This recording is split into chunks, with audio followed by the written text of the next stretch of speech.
dia boleh main beberapa posisi lah, right back boleh, right midfield boleh, kadang-kadang dia bermain sebagai defensive midfield dan juga pernah main centre back dan juga back kiri.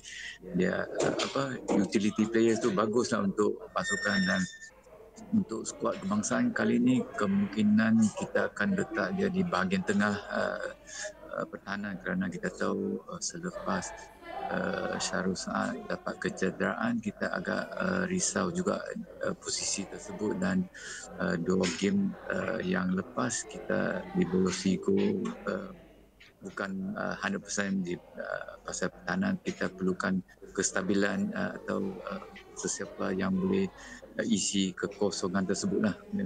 Adakah coach rasa pengalaman yang ada pada Dion Coles itu tidak memberi masalah untuk pemain ini membiasakan diri dengan cepat diletakkan dalam kesebelasan utama? Kalau kita lihat dari segi pengalaman dia bermain di Liga Belgium, Liga Denmark dan juga Champions League, memang memberi dia advantage lah untuk bermain dalam kesebelasan utama. Dan kita tidak boleh buat sebarang kesilapan yang besar atau individual mistake yang boleh mengundangkan kita dapat keputusan yang negatif juga. Coach, Dion Coles diletakkan harapan yang cukup tinggi. Orang anggap dia superhero kepada skuad Harimau Malaya sekarang ini. Apa advice coach kepada dia untuk mengelak berada dalam tekanan? Orang kata dia superhero, bagi saya dia jikalau dia boleh bermain sebagai satu pasukan, itulah pasukan itu superhero. Of course kita perlukan dia punya pengalaman dari segi memberi kestabilan di bahagian pertahanan yang cukup penting.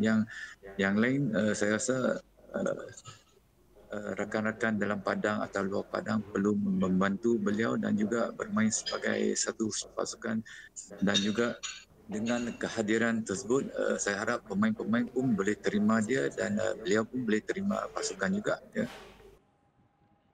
Sementara itu, penjaga gol utama negara Farizal Marlias tetap percaya pasukannya masih bersandarkan kekuatan berpasukan walaupun Coles hadir dengan reputasi hebat selaku pemain yang pernah beraksi di pentas Eropah. Penjaga gol Johor Darul Takzim itu akui pengalaman Coles beri kekuatan tambahan namun menegaskan keharmonian dalam pasukan lebih penting untuk menghadapi UAE nanti.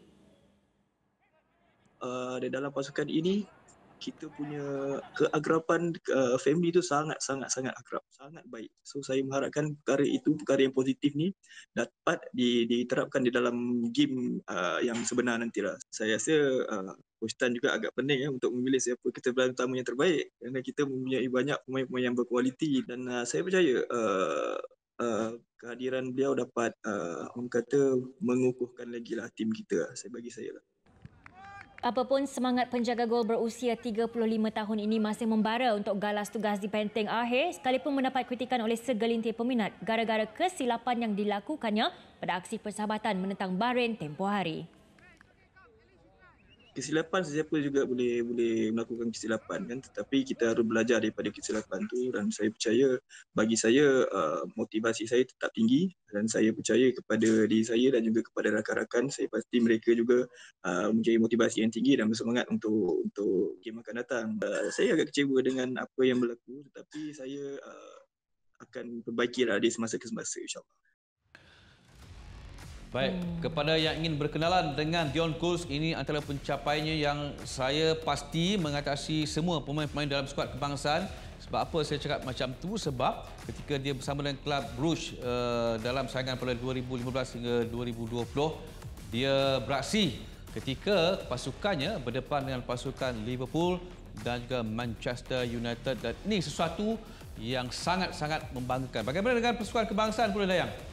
Pasukan kebangsaan pula, beliau pernah beraksi bersama dengan Belgium bawah 19 tahun dan bawah 21 tahun. Jadi penampilannya di peringkat internasional memang ada walaupun pernah beraksi di pentas Eropah.